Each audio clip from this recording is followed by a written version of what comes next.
Oh snap, it's getting ready to start. I cannot wait. I'm so excited. I don't know what we're going to see. I'm so excited. Hope y'all excited too, man. The show yesterday was good too, man. I was overwhelmed. I couldn't even think what I want to say. Man, this show better be good. Better not be trash. It better not be trash.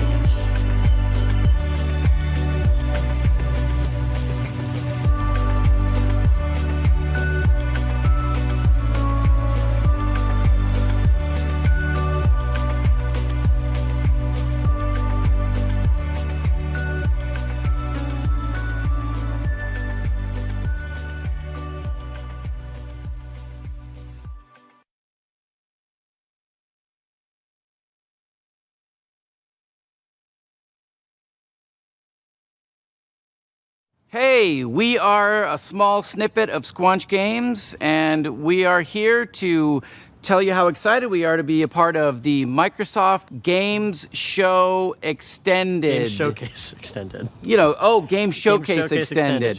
What's the need for the extended? Why add that extra word? It's like is there one that's not extended? And that's why? We're getting nods. There is a not extended one. Okay. And that one's just called without the extended. So that's just called there's the normal one. I know what this is. Yeah. Well, hey, look, we're happy to be a part of it nonetheless.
Welcome to Xbox Games Showcase Extended. I'm Erin, this is Malik, and we have the honor of diving deeper into some of the most exciting and talked about announcements, as well as gameplay from the Xbox and Bethesda Games Showcase just 2 days ago. For the first time ever, the entire showcase was focused on games you can play over the next 12 months. That's right, Aaron. You saw world premiere gameplay from Redfall and Starfield, and today we've got Bethesda's own Pete Hines right here to tell us more. You'll hear from the renowned developers behind the brand new Xbox franchise, Our History Untold. Dive into Naraka Bladepoint with our partners at NetEase Games, and so much more. But first, we begin with a special look at how our fans got to celebrate the Xbox and Bethesda Games Showcase with a message from our very own Phil Spencer.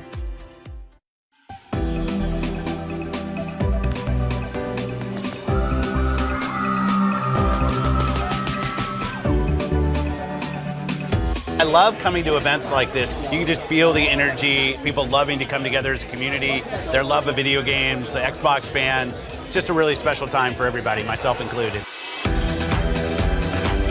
Gaming has this unique ability to bring people together, whether it's saving the world from the aliens or winning a football game. It's so great. I love hearing from people, what did you like in the show? Those conversations with people that are here about areas that they like and areas they wish we would do more, I think that's something that drives us. You saw it in the show today. People said, we want to see more gameplay. And so we said, okay, great, you're going to see a ton of gameplay. Yeah, I think this is our biggest lineup ever in terms of just diversity of different kinds of games from different kinds of teams, different genres. There's some franchises, Japanese franchises, don't always come to Xbox. We've been working on that. Today we obviously had Persona. It's important to us. We not only have all the games coming from our internal studios, but also great independent game developers that we work with around the world. So could not be more excited for what we're doing with Kojima. And he's got this really great idea for a game. And I want to be clear, because I know we say like experience and stuff. He's building a video game, but he has this real unique things that he wants to do in the game. And we said, okay, let's go do something together. And I'm just really proud to be in an industry that can be part of so many people coming together.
Bethesda opened the showcase with a dramatic gameplay demo for Redfall and closed it with Todd Howard showing us how deep the rabbit hole goes on Starfield.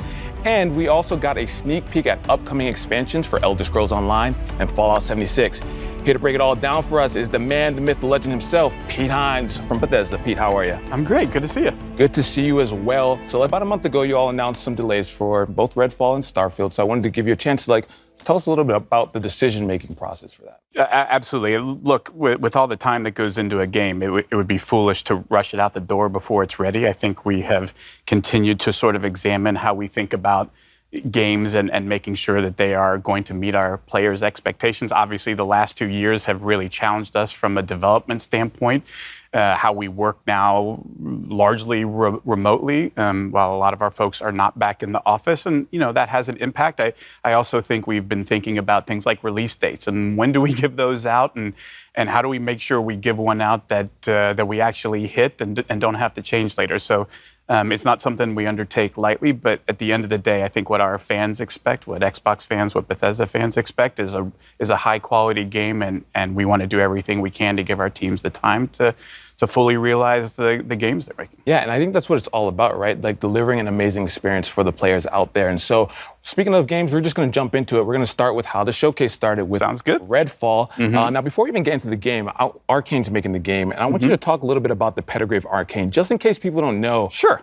These folks over there, they're doing their thing. Arcane Studios is known for really amazing, immersive sims. They do any number of things. If you play games of theirs, Dishonored 2, Prey, there's a lot of common threads you'll find in them. They create really amazing, believable worlds. I think that's a big part of their game is when you're in Dunwall or you're up on a space station in Prey, that it feels believable. There's a reason why things are the way they are. They're also also a big believers in systems-based as opposed to scripted. So they really embrace player freedom and sort of giving players the tools to decide, you figure out how you want to complete this mission or get through this area. We're not going to tell you how. We're just going to give you tools and then give you the freedom to go and do. But, there's great characters and interesting story. They bring a lot of different elements and then really let the player create the experience they want. And that's what it's all about. Gamers have taken many games and made it their own. And I think the fact that Arcane is making the game with that in mind is super important. Now, how similar or dissimilar would you say this game, Redfall, is from the other Arcane games? Look, on the surface, it's a first-person shooter that you can play solo or with up to 4 players. And so immediately you might say, well, it's not a single-player game, so it must be wildly different. And don't get me wrong, there's absolutely ways in which it is different. But I think when folks play the game, and even when they see more of the game, I think they'll start to see all of those things about an Arcane game that they love and appreciate. Why it's won multiple Action Game of the Year awards for Dishonored 2, is their ability to bring all of those things together, really high level of polish, and let folks experience it. And so I think all of those things we talked about. If you want to play a game by yourself and get a great Arcane story, you can absolutely do that in Redfall. But you can also do things that you haven't been able to do in an Arcane game, like experience it with friends and find out sort of how the whole can become greater than the sum of the parts, like playing it off of each character's abilities. You saw some of that in the demo that we showed. I think the more that people appreciate that, you almost are going to want to try and play Redfall a couple of different ways. You might want to play it by yourself a little bit, play it with others, and it's a game that allows you to do either or both of those things, however you see fit. I'm glad you talked about playing with friends, because I'm taking applications for friends to help me get through Redfall. Can I put my name on that list? I'm down to a little... It'd be an honor. Pete, keep me on that list. All right, we need to go explore Redfall together. I'm excited. I can't wait for that. And so let's talk a little bit more about the game. Now, between the trailer that we saw last year at the reveal, as well as this one that we just saw, I feel like Redfall reminded players of other co-op shooters like Left 4 Dead, for example. What makes Redfall unique? Again, it's one of those things, like if you watch just like combat footage, you might look at Left 4 Dead or Back 4 Blood or any of these things and go, oh, I see multiple characters facing a bunch of enemies, and so it's the same game. But I think that would be doing a disservice, that it's all of the things that take place in between the combat as well as the combat itself, sort of combining different skills and abilities in the way that you do, Layla dropping down an elevator using her powers that Jacob can use to get up top on a roof and provide cover. You have different characters who play roles really well, how you choose to use Brebone, the robot. All of those things come into, again, allowing the players not to say, here's a set of rules and you can only use, no, here's just some stuff that you can go off into this amazing sort of dynamic, ever-changing world and sort of experience and explore for yourself. And you come back the next day and it'll look and feel like a different experience, even though you're in the exact same part of the game. I think those are the kinds of things that Arcane does that really bring that sort of extra special element that makes their game so compelling. Yeah, compelling and fresh. So I'm excited for Redfall, and you said it here for everyone to see that we're going to be playing together. So I'm going to hold you to that. Absolutely. You got the proof. All right. Can't wait. Awesome. So let's talk about Elder Scrolls Online. Now, I wanted to talk about the team philosophy, because I hear that the team is actually banned from saying things like, now is the perfect time to play. My least favorite saying is there's never been a better time to play a game. We all say that. Yes, games always get better. We know that. The thing that we love about where Elder Scrolls Online is going is their ability to continually refresh the experience for players, provide new experiences, like going to High Isle, a place they've never been in an Elder Scrolls game. It does a lot of things like story and intrigue. There's a lot of politics in High Isle, different factions and the conflict that's going on there. And again, a way that you can jump in and play by yourself and experience it by yourself, even though it's an MMO. But the real special sauce of Elder Scrolls Online is our amazing community. They're so welcoming. They're so helpful. If you need a little bit of help, if you need a lot of help, they're there for you to help explain, to make sure you have a fun experience. And honestly, that is such a huge part for an online game of creating an environment where anybody, no matter whether you just started playing or you've been playing for 8 years, can have a good experience no matter how you decide to engage with it. I love that you mentioned that. Community is as you mentioned, is such a huge part of any online game. And so for players who may not have played Elder Scrolls, who are, like you said, looking to jump in,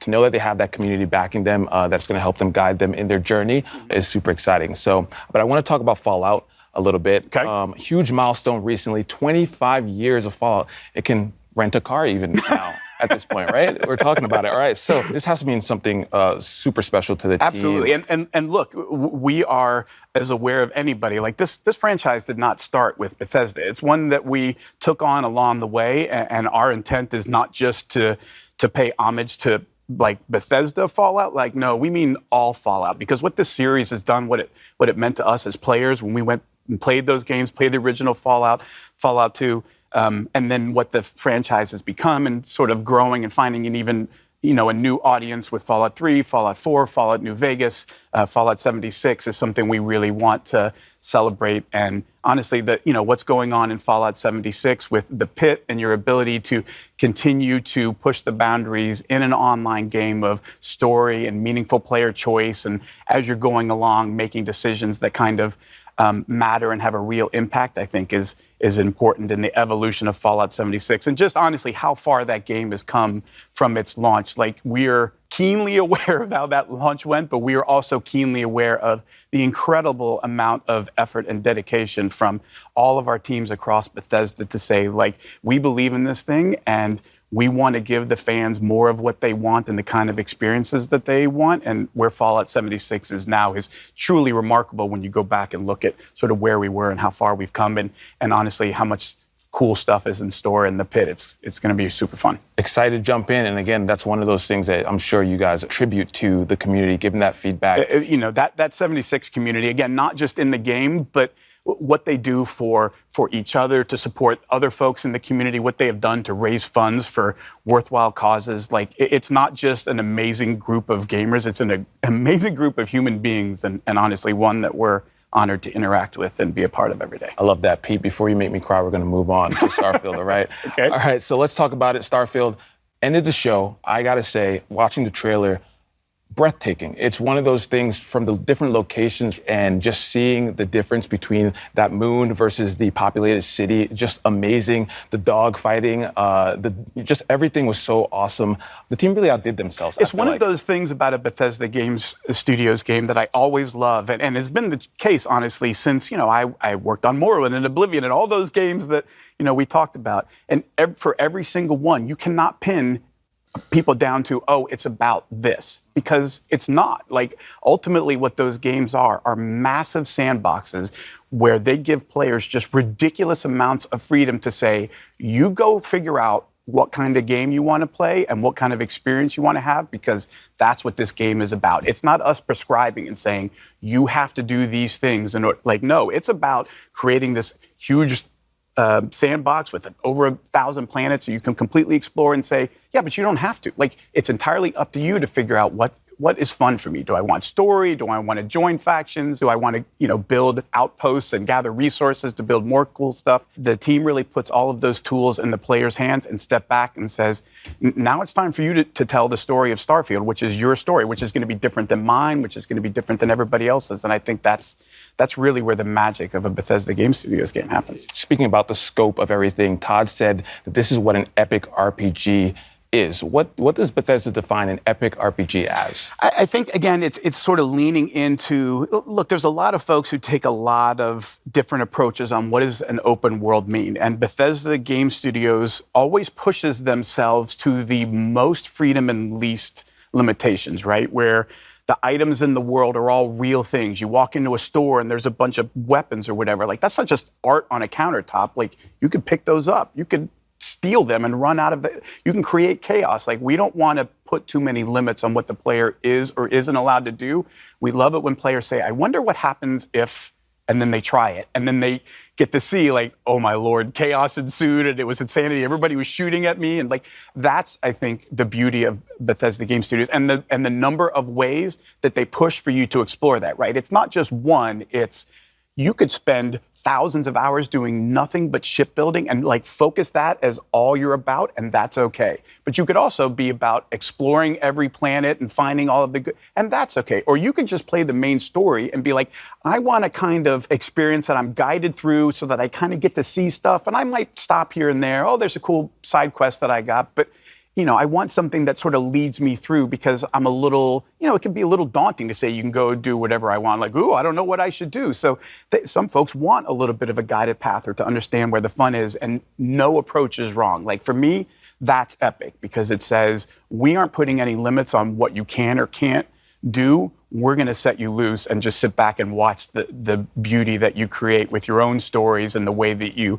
solve problems or choose to spend your time in this world we've created. I love that. And what you said about, those moments that maybe you experience that I don't, like those are some of the best moments if I think back to playing RPGs when I'm discussing with my friends, oh, did you see that? No, I didn't see that. Where did you see it? And having them go out and find it. So I think that's going to be one of those things. We talk about that a lot, that sort of water cooler moment. Exactly. Of like you come in the next day and you talk to everybody about what you did and you were like, wait, I did that quest, but I did this completely different thing. And you sort of start to appreciate all of the choices that you could have made. You didn't even realize were an option. Like, oh, I didn't even think about doing that. Like, oh yeah, I just ran in and stole his ship and shot all of his crew members and took off. Like, you can do that? Like, oh yeah, you can do anything. Like that, I think that is a special part of a Bethesda Game Studios game. And when we say epic RPG, we mean all of the stories, all of them. All right, you just gave me some ideas for stealing people's ships. So I appreciate that. That's going to be top on the list to do in Starfield. Now, we saw quite a bit of combat and action in the game. That seems to also be, in addition to exploring and everything, that seems to be another huge focus of the game. Absolutely. I mean, look, if you look at a game like Skyrim, which, like, everybody's played Skyrim at this point, it can, a combat is a big part of that.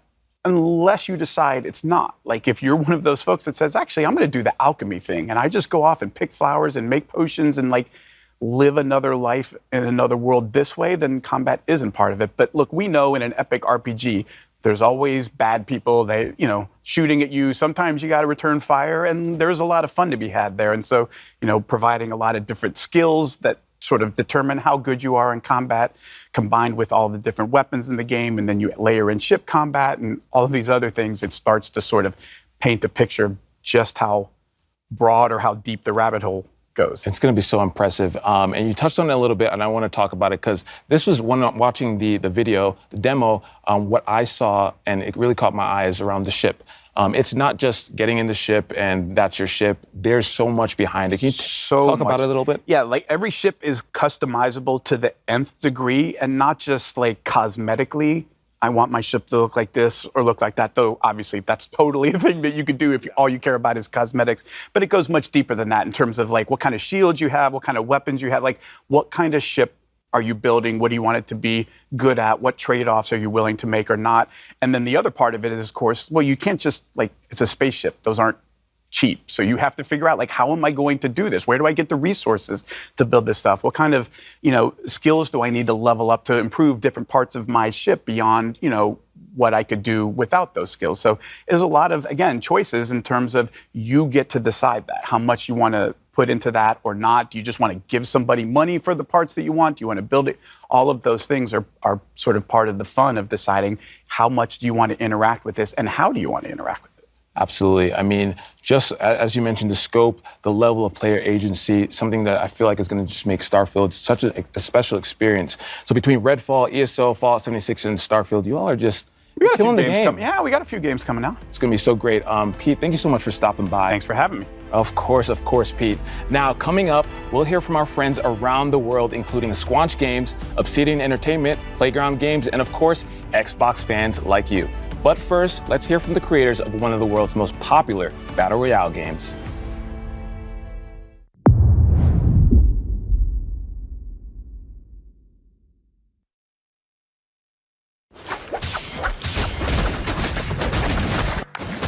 大家好，我是永劫无间制作人关磊。 We are glad to share Naraka Blade Point, a unique online multiplayer action game with players all around the globe. As a NetEase studio, 24 Entertainment is joining hands with Microsoft to bring Naraka Blade Point to consoles for the first time. You could play the game on Xbox Series X and S, as well as Windows next week. We're also joining Xbox Game Pass, a platform with a huge player base and a vast, bright future. Naraka has been so well received on the PC platform. I am so grateful to the players for their love and support. As a competitive survival game incorporating a lot of action elements, Naraka features a range of characters with unique personalities. Each hero draws from different civilizations and cultures. battles allow for a great degree of strategic play. You've got a wealth of melee and ranged weapons to choose from, and a vast map filled with interactive elements to explore. Perhaps you'll engage your foes in samurai combat, katanas at the ready, or maybe you'll use Persian assassin techniques and strike from afar. With your grappling hook, you can fly between temple walls and across bamboo forests with ease. Beyond solo endeavors, you can also party up with friends and use group tactics to flatten your foes. That's Naraka's underlying design philosophy, that you're unchained and have the freedom to choose how you play. Collect soul jades to change how you play, transform your katana strikes, and make your cannon a weapon of mass destruction. Each hero can be customized too, whether you want to rush into battle as a berserker warrior or cast fireballs as a sorcerer. The choice is yours. We can't forget to mention our unique face customization system too. You'll never need to worry about running into a doppelganger on the battlefield, because you're able to edit your hero's features to your heart's content. You can even recreate your favorite faces. As we approach Naraka's first launch anniversary, we're introducing a brand new weapon, the Twin Blades, releasing together with the Xbox and Game Pass editions. Twin Blades strike with the speed of a raging tempest and sweeping blows. We've seen similar weapons in other games, but here in Naraka, it comes with a style all its own. Charging up strikes is usually a high-risk, high-reward move. With the Twin Blades, you can charge up while moving and keep your momentum as you unleash a flurry of combos on foes. Since its release, Naraka Bladepoint has launched its own faction clash game mode with Omni's Nightmare and the thrilling limited-time mode Shadow Surge. There have been many casual modes to play as well, but our community has eagerly asked for a campaign mode. We're always listening to our player base, and we're happy to announce that the wait is over. Players will see the first chapter of our campaign mode. Form teams of 3 to take on new enemy types and massive bosses. Disarming a boss won't be as easy as disarming another player though. PvP and campaign mode are two entirely different games. Further campaign chapters are also in the works, so we're eager to hear any feedback you have for us. We are also working on an Xbox One version and hope to see more players join Naraka later this year. Naraka is launching on Xbox Series X and S and Windows Store on June 23rd, and it's included with Game Pass at launch day. Now's your chance to dive into the world of Naraka Bladepoint. 快来体验我生无拘吧！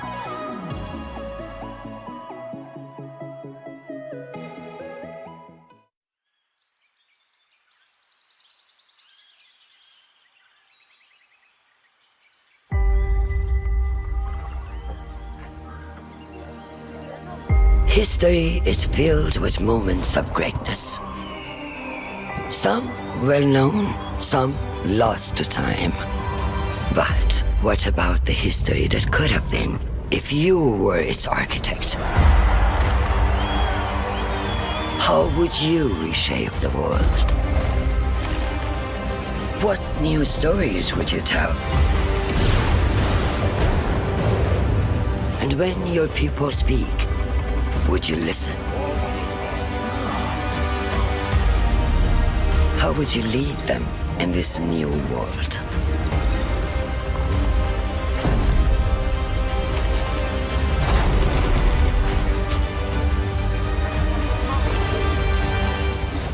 History is filled with moments of greatness, but these will be yours.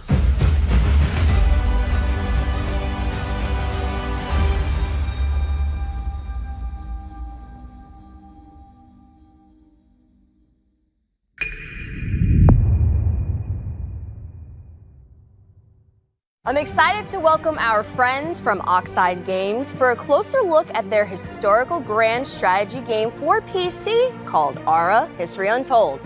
Dan, Michelle, thank you two for joining us today. Thank you for having us. And on behalf of the entire studio, we are really excited to be here and finally be able to talk about Aura. I mean, we all are excited too. You just had the world premiere 2 days ago for Aura.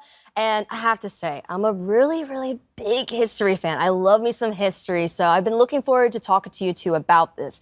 Now, we all know this is not your first strategy game, but the vision behind Aura is so ambitious. So tell us more about it. And also for those who are new to Oxide Games, we would love to hear more about the studio as well. So Oxide Games was founded 9.5 years ago in my basement, actually, from the development leads of Civilization V. And our goal is to push strategy games to the next level. And what's really great about working on a new IP is that you don't have kind of these previous expectations that a sequel would have. And so the sky really was the limit, and we got to really take the genre to a new space. And we really hope that not only will fans of strategy games like this, but people who've never played a strategy game before will find something they love as well.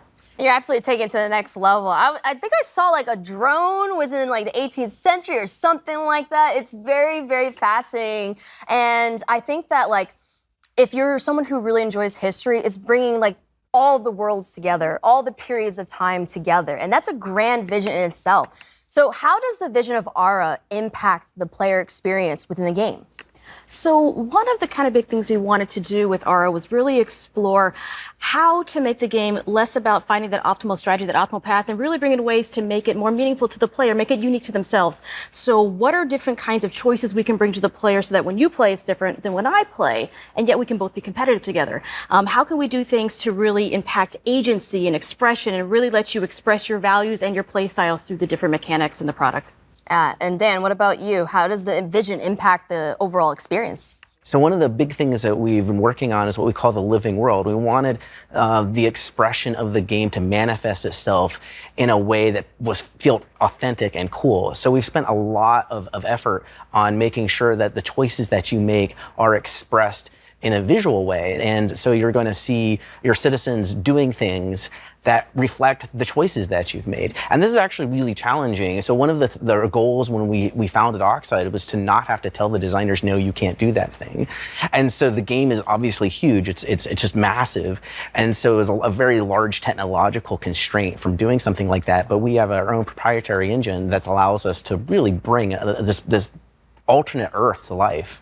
I think that's the beauty, right? Because in history, the great thing about learning history is that you learn about culture, you learn about stories, you learn about things that are probably brand new to your eyes.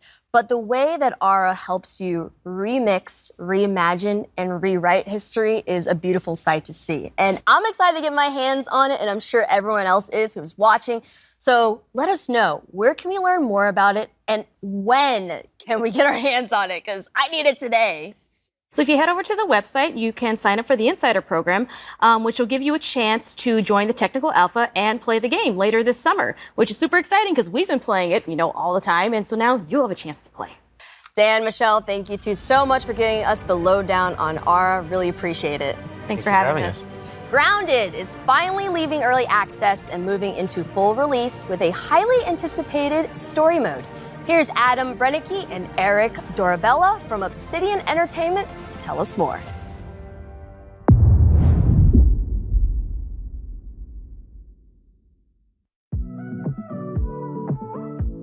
What can players expect from the 1.0 launch of Grounded? The big one, of course, is going to be a complete game, and that means story, right? From beginning to end, you can play through, why are you here? Who put you here? Yeah, exactly. And how are you going to get home? And I think those are like the big questions that people are asking about Grounded. Originally, we really just wanted to make a survival game. And one of the jokes was, hey, what if we did backyard survival? Everyone was like, yeah, that's a very unusual idea, but I think there's something there. One of the things that we did early on was establish the art style of Grounded. Things started coming to life as we did the initial prototypes and seeing some of the cool things, like the first time we added the spider into the yard, seeing the reactions of people in the office, even jump scares, people screaming.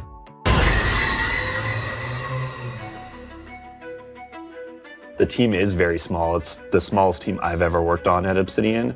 I wanted everyone to be able to participate on the design side of things. So I said everyone is a designer on the team. And I think that extends into our community and how we're building the game in game preview and early access. That's probably one of the big successes of the game, is how close we work with the community and take all their feedback and suggestions. I think it's super rad. For a game developer too, that is a huge, huge thing, just to get people's feedback constantly of what they're liking, what they're not liking, and all those adjustments just make a much, much better game at the end of the day. We're at that point now that the yard's getting finished, and now we can play through the story. There's a lot of surprises. There's a lot of things that I think players aren't going to expect. And I think I know what you're talking about. I cannot wait to see players' reactions. I know a lot of players are just waiting for the story to be finished to finally jump into the game. People who played the game previously are also like holding out for more content. I think it's just going to pull a lot of people back in and gain a lot of new players. So Adam, we have the Broodmother from last year. It was like our first big boss. And then we came out with a bunch of mini bosses like Termite King and the Assistant Manager. But in this trailer, we're showing players the Mantis. What can they expect from this? So we're super excited to finally show off the Mantis. I know that's been a big ask from players that they want to see a praying mantis in the game. They've been asking for this for a long time. Do we have anything else that the players can get excited about? You know, the mantis is just a little tease of one of the new boss fights, but there's more to come, right? Like potentially many boss fights that we have planned for the full release of Grounded. There's a lot more secrets and other things to uncover. When we reached 5 million players, that was already super crazy. And then we hit the next milestone of 10 million players still being Xbox. Doubling it, right? Yeah, in Xbox Game Preview Early Access. That just goes to show that we have a fantastic game. Everyone's just so surprised at like how much Grounded has grown. I just hope that players and the community understand how important they are and impactful on this game with us. Yeah, we're so thankful for everyone's support along the way. It's been an amazing journey, and we're finally almost at the finish line, right? Yeah. And I think we wouldn't be here without our amazing community and all of the fan support. I agree. Best community ever. Yeah.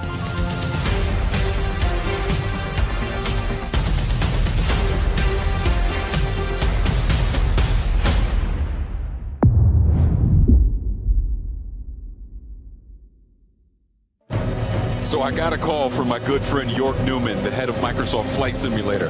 He told me it was imperative that I meet with him. So I'm in this helicopter, we're flying to this location, we're on our way, let's go.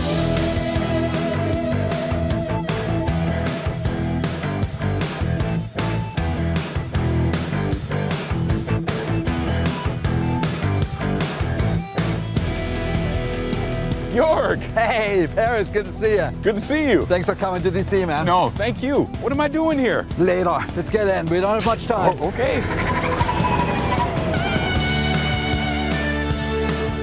All right, Paris, right across the Potomac. That's where our contact is. Are we headed towards Arlington? It's still secret. I'm sorry. York, what is this place? Oh, you'll see. Let's go.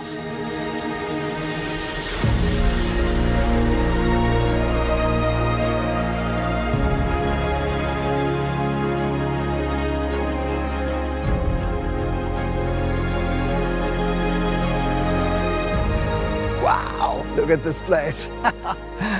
Nick, how's it going? Hello. Paris, I would like to introduce Nick Partridge from the Smithsonian National Air and Space Museum. Thank you for having me. But this makes a lot of sense. I saw during the trailer there was a collaboration between the Smithsonian National Air and Space Museum and Flight Simulator. Here we are at the National Air and Space Museum. So let's talk about that collaboration. Tell me more about that. Well, Jorg and I have been talking for more than a year. He was looking for me, and it turns out I was looking for him to ask the same question, which was, don't you think that our organizations have a lot in common? Dedicated to bringing flight to everyone, and I was looking for the Spirit of St. Louis, which is in the Smithsonian ever since 1928. And the Smithsonian was gracious enough. They gave us a millimeter perfect scan, which is what we'll feature in the 40th anniversary edition. But as Nick and I kept talking, it was very clear, you know, the world's foremost museum for air and space, the Smithsonian. Yeah. And Microsoft celebrating its 40th anniversary. It's a match made in heaven, and there's lots of things we can do. Yeah, authenticity, accuracy, access, it's all there. We're hoping that if everyone has as much fun in the community with the content that we initially collaborated on, a couple of our most historic aircraft, and some of the other aircraft in this center are already in the simulator, maybe we can jump in with both feet and do more in the years to come. Maybe even, who knows, we'll go crazy. We'll put the space shuttle in there. Oh, that sounds amazing. All right, you guys have never been here before, No, right? this is my first time. All right, so keep your eyes peeled, stick together, and Jorg, I've got something special for you right around here. Perfect. Check this out. This is my favorite plane, the Junkers Ju-52 3-motor. Amazing. And that is an awesome plane. And as I look at all these planes around here, it makes me ask the question, are you going to put all of them in Flight Sim? Maybe not all of them, but we hope a lot of them. In the 40th anniversary that comes out this fall, we already have 3. We have the Wright Flyer, the Spirit of St. Louis, and the DC-3. And we hope to get a few more. As Nick and I were talking, there's a lot of things we could do. Yeah, we started with the most iconic ones, and who knows? There's no lack of opportunity. You know, I keep saying amazing because this place is amazing. And just like Flight Sim, it just keeps going. So what else is happening? It does seem like we're going supersonic, like the Concorde here. We've been doing a major update ever since we launched, every month since August 2020. And just today, we're actually launching World Update 10. And guess what? Tell me. It's the United States. And it's huge. We have a dozen cities, a new height field, brand new aerials, new missions, new airports, new everythings. And as always, it's free. And check out this beauty. This is the Beechcraft Model 18. They call it the Twin Beech. It's a famous plane, and that's also launching today. And it's a great coincidence. It's actually a huge coincidence. Jorg's been working on that Beechcraft since before we met, but it's a great example of how much we already had in common. So Jorg, what can we expect the rest of the year from Flight Sim? We have a ton of great things coming up. So today is World Update 10. We have 2 more World Updates, one in August and one in October. And then in November, we have the big 40th anniversary edition, which will be an absolute delight for anyone who loves aviation. Okay, that 40th anniversary edition. Tell me more about that. Yeah, so we're celebrating by bringing back some of the planes from the old Sims, like from Flight Sim 10, 9, 8, even before that. And we're restoring some of the old missions, and we're bringing back some of the airports that were in those editions. So it's a real celebration of the franchise. So this celebration is not only of the franchise, but the past as well. And we're also adding brand new things on top of it, like that the community really wanted. For example, helicopters. Sobo wrote a brand new fluid dynamic system to make all that work. And then we're adding gliders, which is a completely different way to experience the planet. It's just you and the wind. Right. And then the last one is we're bringing, it's the biggest deal for simmers, a brand new real-to-life airliner, the A310 from Airbus, by a brand new partner called IniBuilds, a great development team. In fact, of the 10 planes we're bringing, most of them are created in collaboration with third parties. So it's a really cool way for us to integrate with the creator community. Now, how do I get this? If you're on Game Pass, if you already own Flight Sim, the 40th anniversary edition is a free upgrade. This has just been an incredible experience, seeing all these planes and going through the history and everything that's coming to Flight Simulator. I mean, thank you so much. Thanks for coming to DC. Paris, thank you, Nick, for the great collaboration with the Smithsonian and for kicking off the 40th anniversary edition of Flight Sim. It's been wonderful. Thank you so much. Yeah, thank you.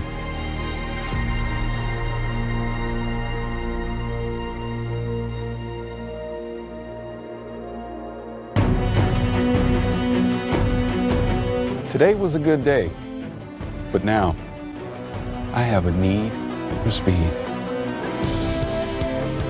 I'm headed to the danger zone, baby.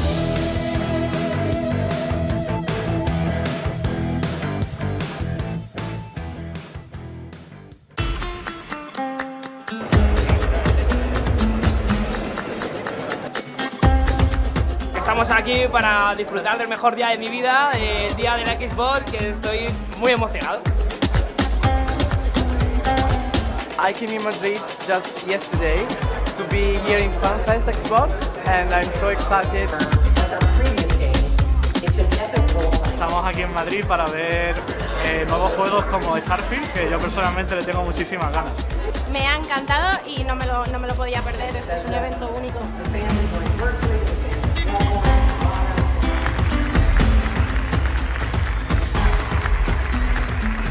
Why gaming? Just a passion. Son experiencias únicas. Me ofrecen algo que no encuentro en otro lado.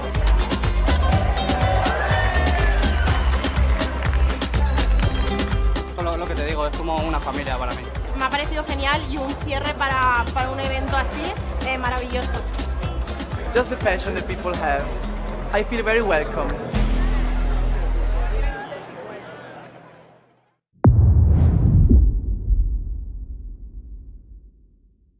Hey, we're just a snippet of Squanch Games, and we're here to talk about High on Life, our new action-adventure, comedy, Metroidvania, first-person shooter that is nothing at all, a little bit like Microsoft Excel.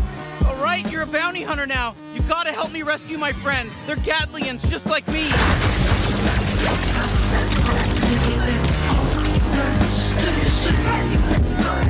That's our game, High on Life. Pretty insane. There's a lot to talk about. Let's dive in.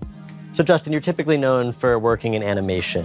What brings you into the world of games? Why are you in the world of games? Yeah. I'm obsessed with games, have been my whole life.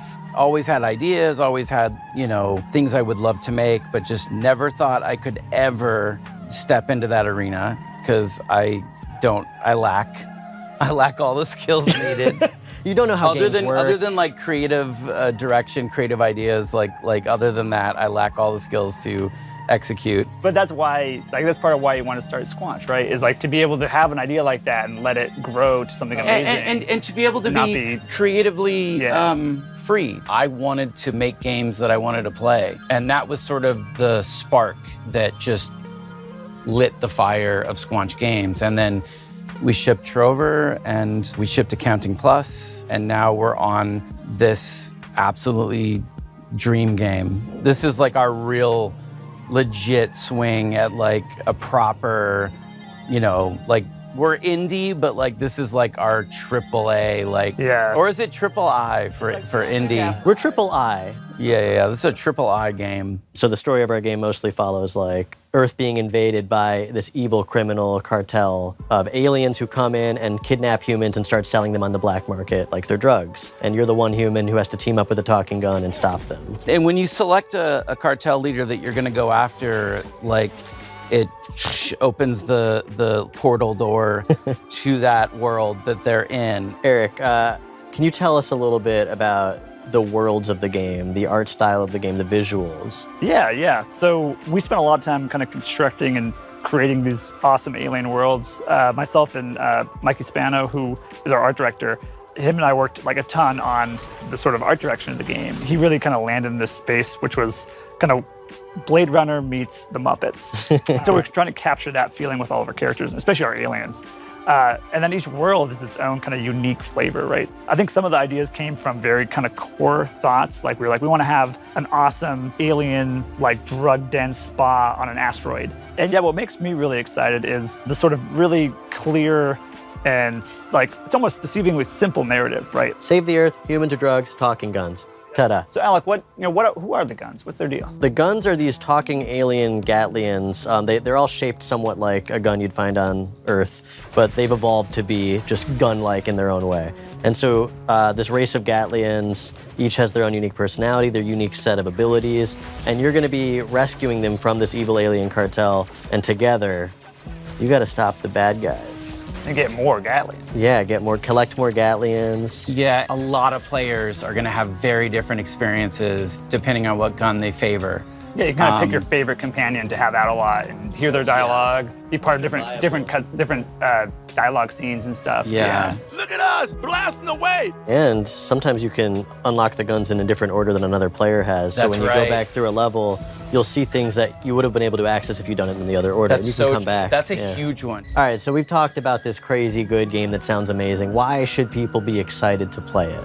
As a studio, we are attempting to bring A-level adult comedy into video games. Something I love about Squanch is we would put a lot of effort into things that a lot of other studios wouldn't even bother with, like a single small joke that 5 players might find. Well, okay, now I can. I love that stuff. I love like edge casing and like what makes you remember a game. Yeah, like if a player's trying to break the game in a certain way and then you have an answer for that for them, that is like such a memorable and amazing moment.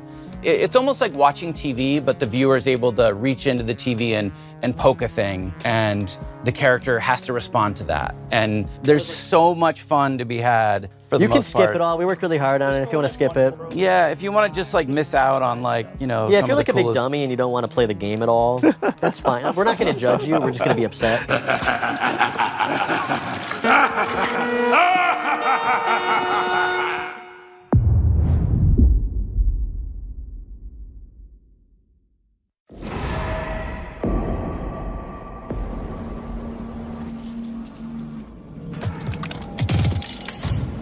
This is gonna be fun.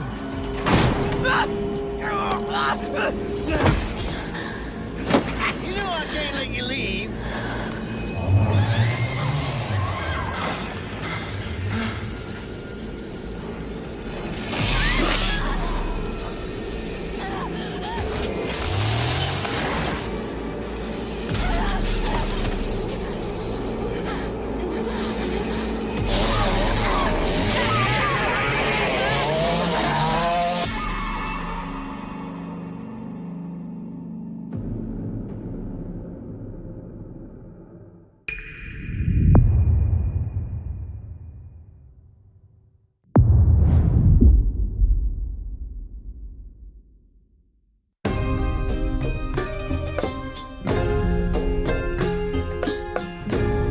Pentiment is a narrative adventure game set in 16th century Bavaria, which is part of the Holy Roman Empire. You play a character named Andreas Mahler, who is an artist working at a Benedictine abbey. He gets involved in a series of murders and scandals and tries to unravel them over a period of about 25 years. The name Pentiment, it is specifically referring to paintings in which there's an older painting underneath the painting that you see on the top. And if you scrape away the top layer, you see what was left behind. This has a bunch of significance. Obviously, you're playing a painter, but also it has a lot of significance to the idea of history kind of being covered and uncovered over time. When I saw narrative-driven games with really distinctive art styles, I was inspired to make a historical game that focused on the unique art style of the early modern period that was really driven by the relationships between characters and the stories that played out over time. Hannah Kennedy was really integral to defining the art style of Pentiment, especially blending the late medieval illuminated manuscripts with the early modern woodcuts. Yeah, so there's a lot of major points to solve and kind of marry between wanting this to be a true to the history, true to the feel of the source material that we were referencing as far as the narrative, but also thinking about the types of games that were like what we imagined we wanted as far as a gameplay experience. From the beginning, I knew that I wanted to portray a community that changed over time, which meant that characters are changing over time. That's really the focus of everything. The buildings do change, but really it's the characters where you see all the crazy stuff happen. Kids that I had become attached to because it's a 4-year-old and we designed them to be a 4-year-old and then they're getting married and then I felt a weird like emotional reaction to that because I'm like, oh, baby's all grown up.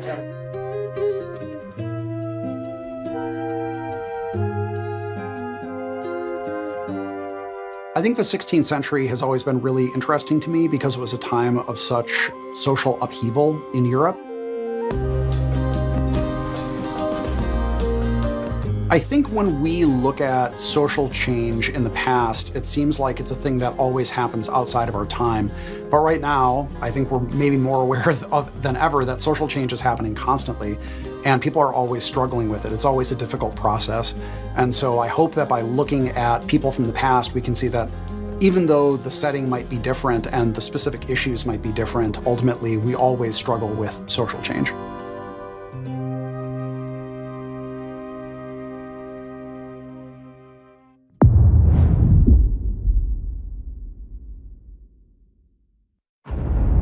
Just putting on this bandana. All right, let's do crime.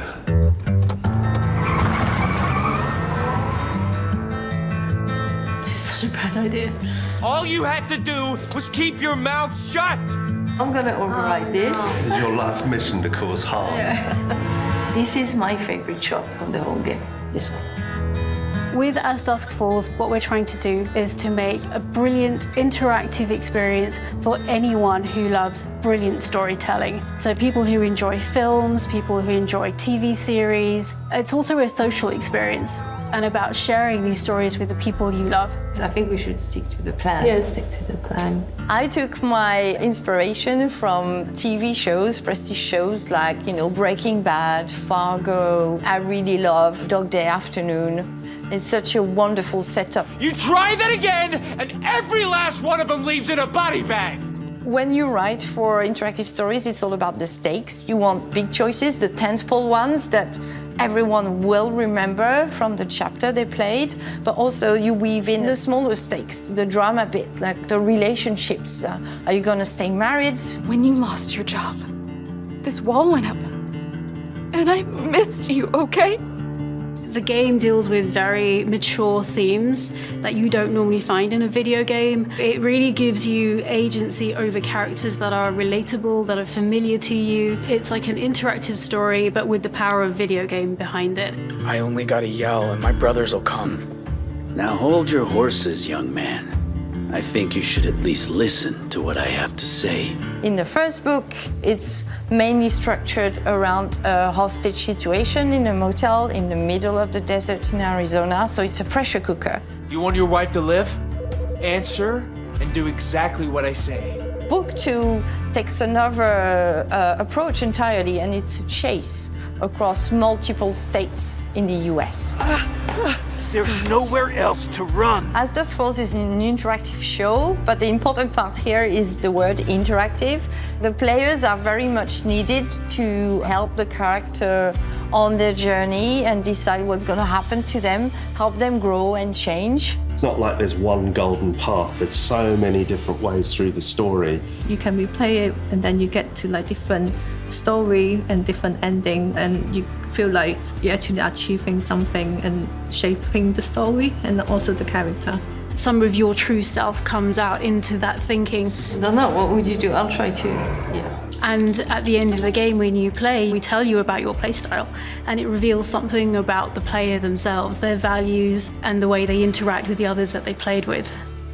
I think for me, one of the really important things was that this art style could tell lots of different types of stories. We want to take really beautiful, sort of subtle facial performances, really strong dramatic moments, and just really represent that such that every frame is a painting.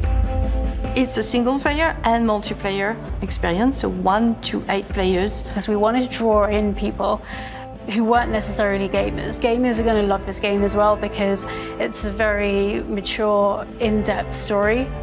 But this game really taps into your life skills rather than your gamer skills, puts everyone on a level playing field. You did well there, that is a ferocious job. Oh, tell me, I did it. You share the same character, you discuss, you make decisions, and majority wins. It's like each player is like a voice in the character head. Are you taking the money this time? I am definitely not. Take the cash. It's been a massive journey, and I can't believe we're just so close, touching distance to this game. Yeah, I'm gonna miss it when it's done.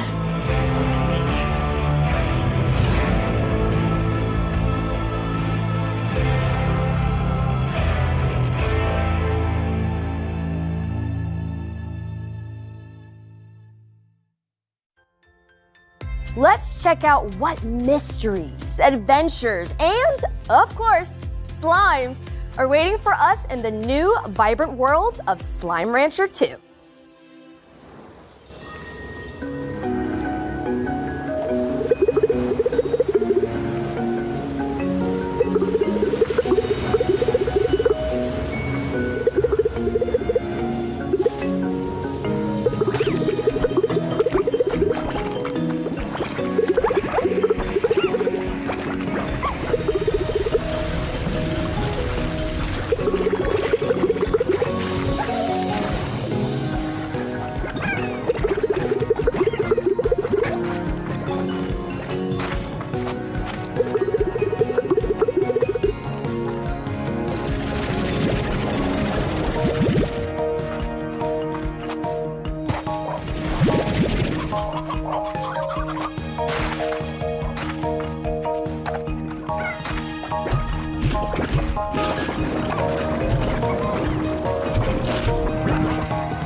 All right, time to get going. First trip in a while. Put this in here. Australia. Passport. I need a passport. Where's my passport? Passport.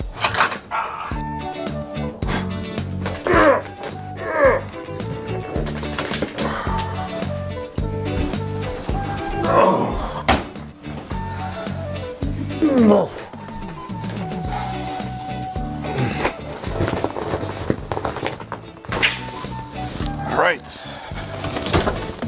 Where's my Uber? All right, let's go.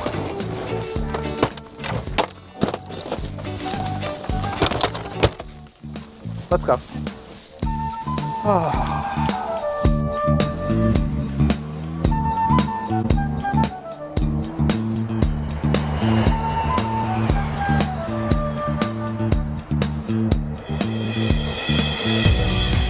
Welcome back to Melbourne. It is so great to be here in person. Get ready for the showcase.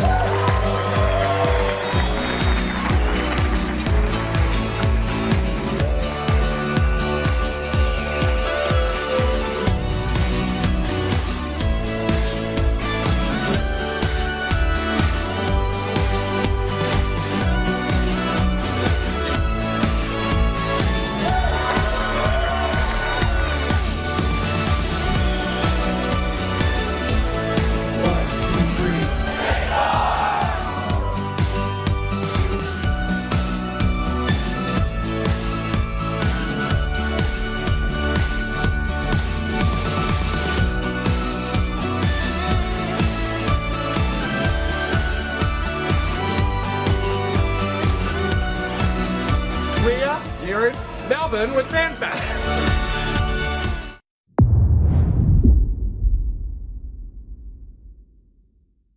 We are so excited to tell you all about Forza Horizon 5 Hot Wheels, the first expansion for Forza Horizon 5. So Mike, let's start with why the team decided to bring Hot Wheels to Forza Horizon 5's Mexico. Our fans have been telling us for years about how much they loved Forza Horizon 3's Hot Wheels expansion. So we've been waiting for the right time to bring everyone another Hot Wheels adventure. Forza Horizon 5 presented the perfect opportunity to bring Hot Wheels to life like never before with the power of the Xbox Series X and S. It really does sound like the perfect time for Forza Horizon and Hot Wheels. So I'm wondering if you can tell us a little bit more about what to expect being in the clouds of Mexico this time. Yes, you travel to the clouds above Mexico to visit the Hot Wheels Park, which is comprised of over 200 kilometers of the fastest, most extreme tracks yet. Once there, you'll join the Hot Wheels Academy and set out to take on Forza Horizon's most extreme racing yet and prove yourself a Hot Wheels legend. Let's go. As well as the iconic orange Hot Wheels track, you'll take on new driving experiences across gravity-defying magnet tracks, as well as ice, water flume, and rumble tracks. So we spoke loads about biomes in the build-up to Forza Horizon 5's launch. Are we expecting something similar in Forza Horizon 5 Hot Wheels as well? Yes, so we're truly going to see the power of the Xbox Series X and S when we look at Forza Horizon 5 Hot Wheels' all new biomes. The amount of detail and diversity that we can pack into the 4 new biomes is breathtaking. We have the rugged Giants Canyon, where you'll hear the growl of your engine bouncing back off the intricately detailed rock formations. The Ice Cauldron, where frozen tundra drips into the glistening molten lava. In Forest Falls, you'll see a tree canopy towering over epic waterfalls. And finally, the visually stunning and exhilarating Horizon Nexus, where the Horizon Festival is suspended among a web of Hot Wheels tracks. And there's more, because new players can jump into Forza Horizon 5 Hot Wheels as early as possible during the main game's initial experience. And how are people going to be able to use Event Lab in Forza Horizon 5 Hot Wheels? So in Event Lab, you'll have the freedom to design, build, and share using the new Hot Wheels Creation Kit. That's over 80 new track and stunt pieces that instantly snap together thanks to our new building tools. You can then share your creations with the entire community for players to discover and play. We are anticipating our community building an ever-evolving catalogue of new player-created Hot Wheels events that everyone will enjoy. They all sound absolutely incredible, Mike, but I'm going to ask you the most important question in the room. Can you tell me a bit more about the cars? Yes, so we have 10 new amazing cars coming to the pack, including 4 new Hot Wheels cars, which have been scaled up to real-life proportions. We have the Diora 2, the Bad to the Blade, the Baja Bone Shaker, and the Chevrolet Hot Wheels Copo Camaro. Forza Horizon 5 Hot Wheels introduces the most extreme tracks we've seen yet in Forza. So we've added some new extreme track toys and hypercars to go with them. That's fat. I want to call out the Hennessy Venom F5 and the Mosler MT900 GT3. Their speed is unlike anything we've seen before. So we know Forza Horizon 5 fans naturally love co-op, so how is that continuing in Hot Wheels? So, in a first for Forza, you can join up with your friends and play from the very start of the experience in co-op. You and your friends will then take on a new campaign, moving your way up through faster and faster car classes until you unlock the extreme speed of X-Class and become a Hot Wheels legend. You can also choose to take on the world in Horizon Open or team up with your friends to take on a team of drivatars in the Horizon Tour. Ooh, I absolutely love that. Final question now though, when can we expect to play? Yes, so Forza Horizon 5 Hot Wheels releases on July 19th on Xbox Series X and S, Xbox One, Windows PC and Steam. Mike, thank you so much for joining me. This has been so much fun and I cannot wait to play.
Now, onto our next block, pun intended, of course.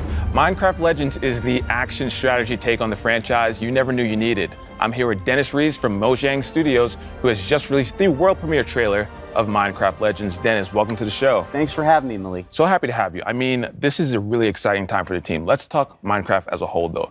That game, I have nothing to back this up, but I feel like everyone on the planet's played Minecraft at this point. But that wasn't enough for you all. You all went and made Minecraft Dungeons, and now we're moving on to the recently revealed Minecraft Legends. So one, tell me a little bit about what it means for the team to actually be able to reveal the game, and then two, just let us know what Minecraft Legends is. Well, we are so excited to finally be able to talk about this game with the world. We've been working on this game for some time now. Minecraft Legends is an action strategy game. Is set in the Minecraft universe. And in order to build this, we really wanted to partner with a great company that understands strategy games. And so that's when we reached out with Blackbird Interactive. And in doing so, we were able to create an experience that is welcoming for people who may have not played Minecraft, but also people who have.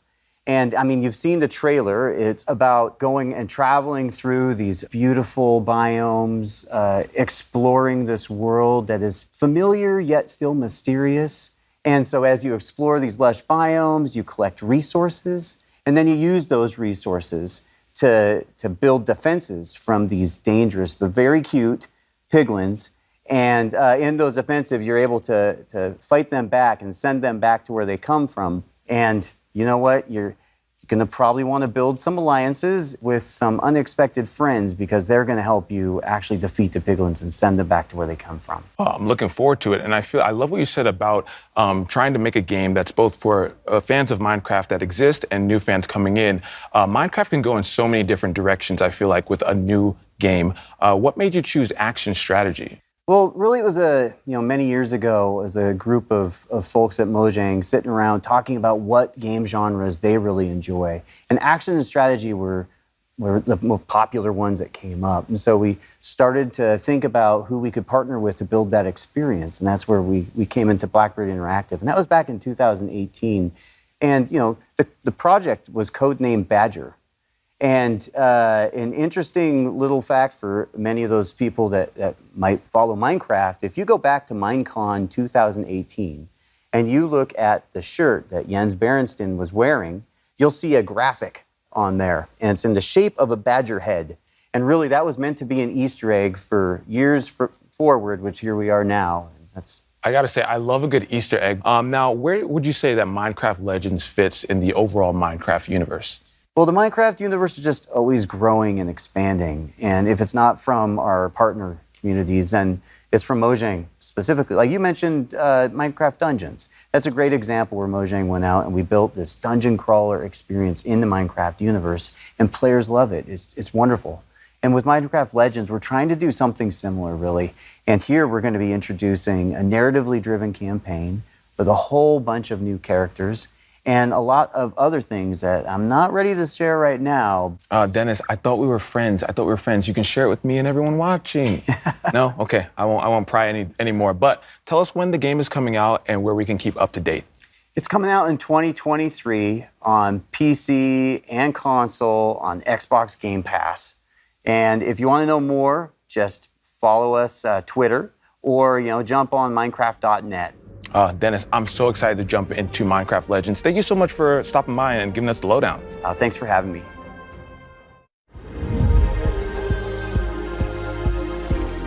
What up, everybody? It's your boy Kirsten, aka Kayvon Doom, and we're here at Xbox Fan Fest. We got a whole lot for y'all to check out, so let's get it in.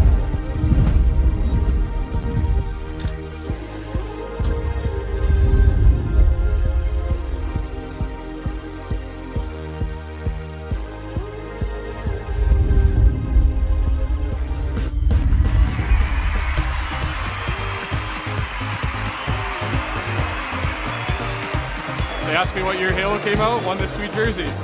I couldn't believe when I was here on site that I would get to meet the real Master Chief. Experience here, out of this world. It was really cool to see. I'm gonna go get my nails done because they have a nail station and these things need to be painted. Redfall looks dynamite, and come on, Diablo 4. Oh, it's so, why are you so gruesome? All bloody things. No, but it's great. I love it. What a day we had today. Thank you, everybody, for showing up to Xbox Fan Fest Toronto. Had a lot of fun, saw a lot of games, great experiences overall. Catch you in the next one. Here we come. Are you ready for more? Standing that thing we got. Coming in real hot. We breaking down no ground. Whether you ready or not. Start it up. Do it like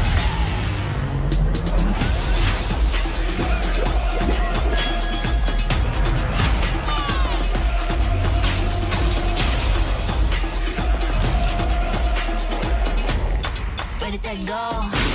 We coming up next. Yeah, watch this.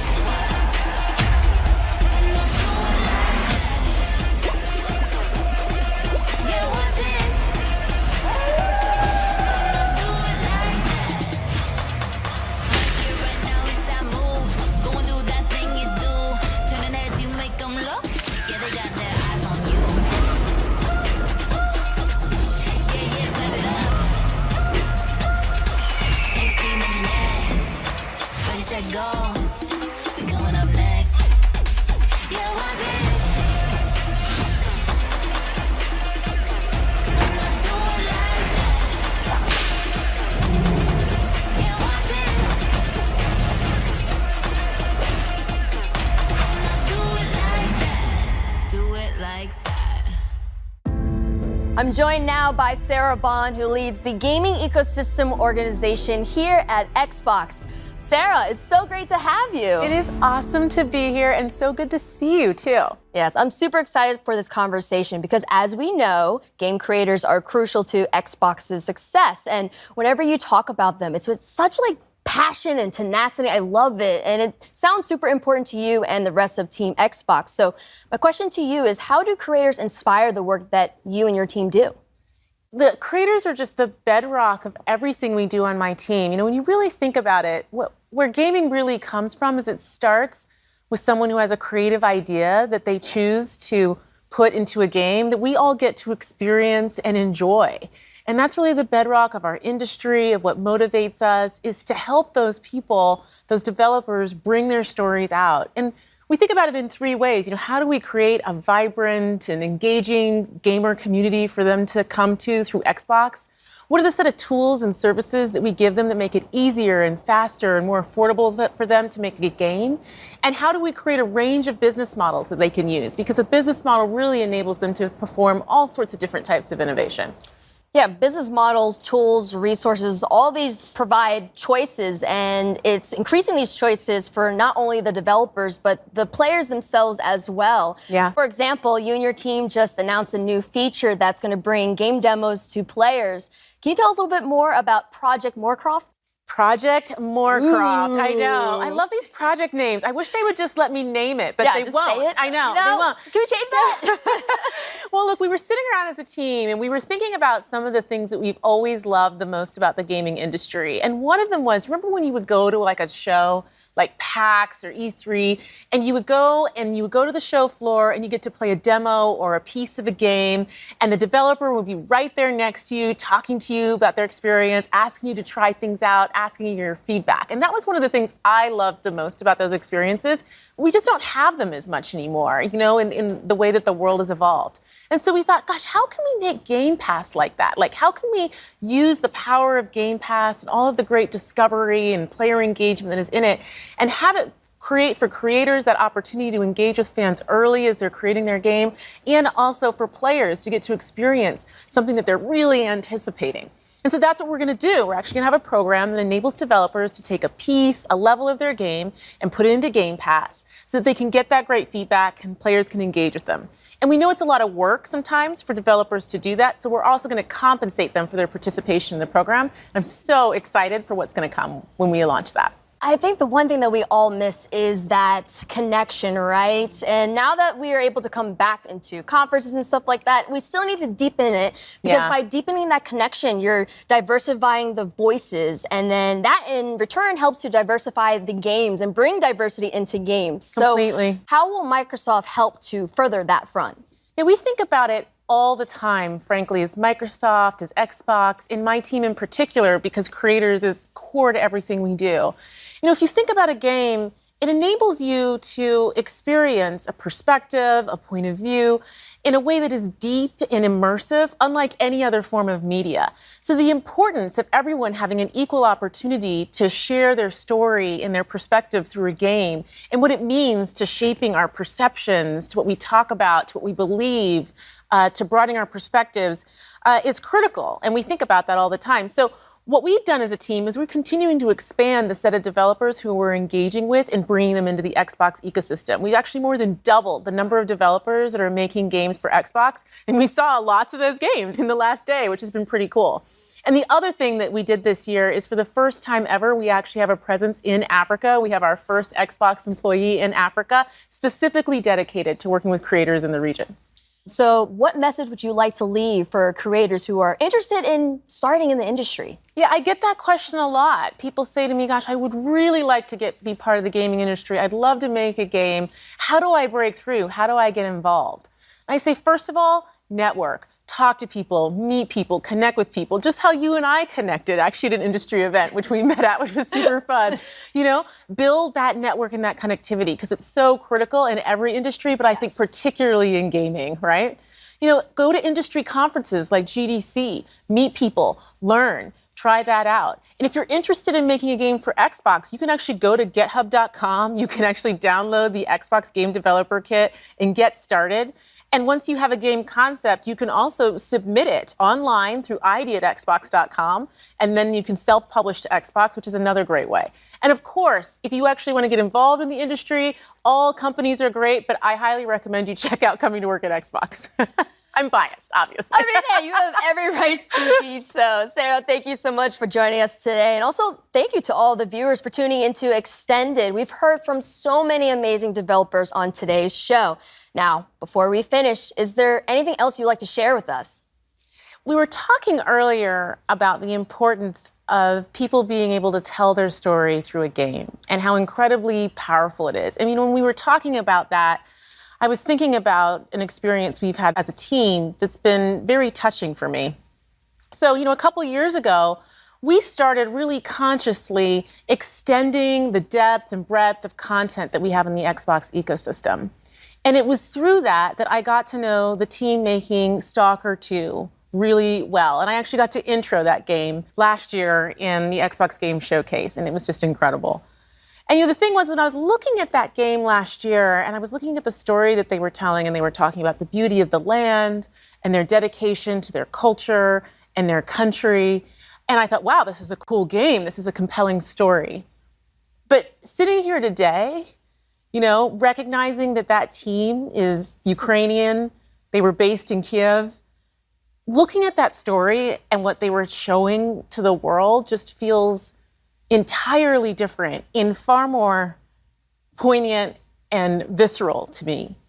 This is a team who's talking about their culture, talking about fighting for the existence of being a nation, of being a people, of having their own language. And now we all, as a world, have gotten to see how tenuous that, in fact, is. And it's an honor, frankly, to be part of this industry and to have the opportunity to uplift their voices and to let their story be told through a gaming experience, especially knowing what we know now about the situation in Ukraine. And as part of that, they actually shared with us something that they wanted us to share with all of you today as part of the show.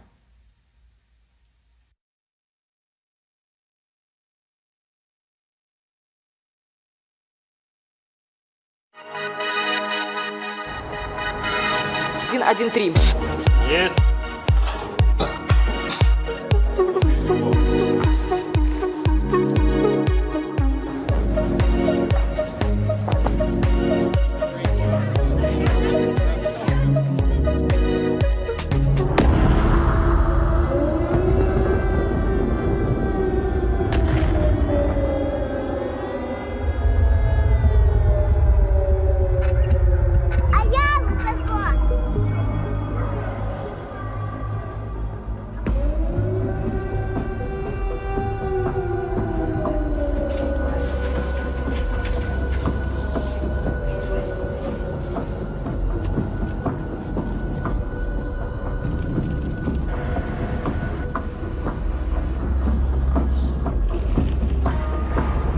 Здесь кипела работа, идеи, она не останавливалась. 3 месяца назад началась война России с Украиной. Шок от робочий день починається з тривоги. Під час сильних обстрілів ми біжимо в укриття. Це переноска для мого кота, який загинув ще в перший тиждень війни. Ходишь вечером, сирена, выходишь днем, сирена. Днем еще работать надо, поэтому особо не выйдешь, а вот вечером все время вот так. Це моє робоче місце. Вже 3-й місяць я живу і працюю в коридорі. Зі мною живе одноокий пес, врятований з-під обстрілу в Гостомелі. Зараз мені важко писати квести про війну, коли вона йде навколо.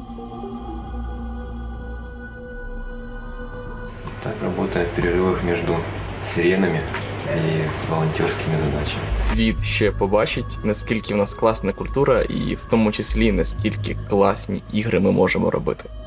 Меня зовут Александр. Я являюсь сотрудником компании ЖСК. Я с Мариуполя. С начала боевых действий была потеряна связь с моими родными и близкими.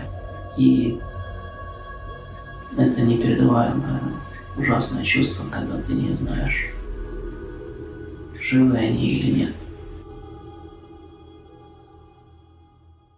Я Дмитро Ясенєв, розробник Сталкера. Ніколи не міг уявити, що в 21 столітті в центрі Європи може статися повномасштабна війна. Я Олексій Іванов, ком'юніті-менеджер проекту Stalker 2. Весь зброю в руках захищає свою країну від російської агресії. Привіт, я Макс, наративний дизайнер гри Stalker 2. Після перемоги я до неї повернуся. Побачимось на релізі. Слава Україні!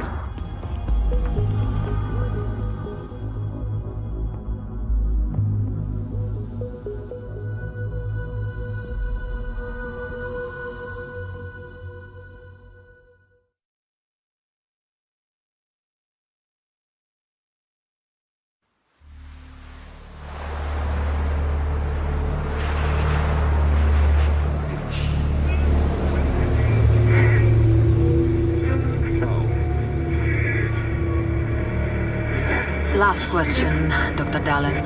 Are you sure the perimeter surrounding the zone is really enough? If a powerful emission were to occur, we would... Listen, the zone has remained stable for years. Besides, we didn't establish the most advanced institution in human history without first guaranteeing its safety. As the head of the Scientific Institute for Research of the Chernobyl area, or CERC for short, I believe the wonders that we will bring to the world far outweigh the potential risks. How big are these risks exactly?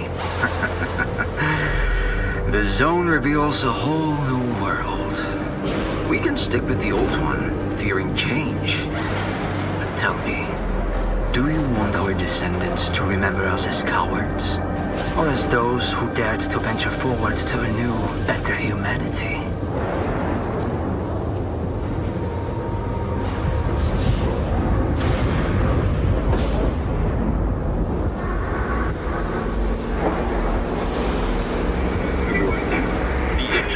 Evacuated. I remind our listeners that a similar incident happened in our region quite recently, ruining homes and livelihoods.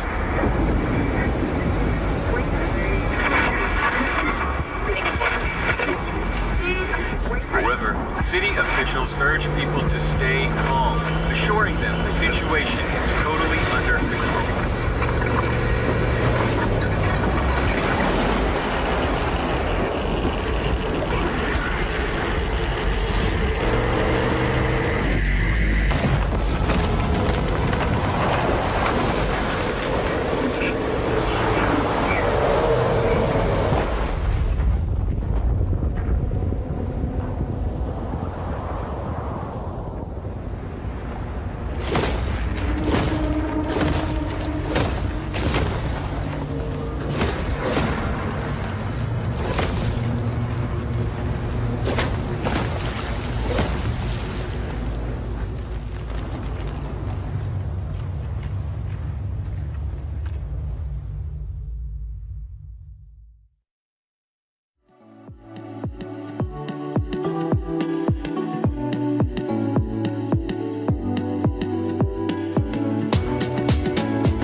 Man, that was a good show, man.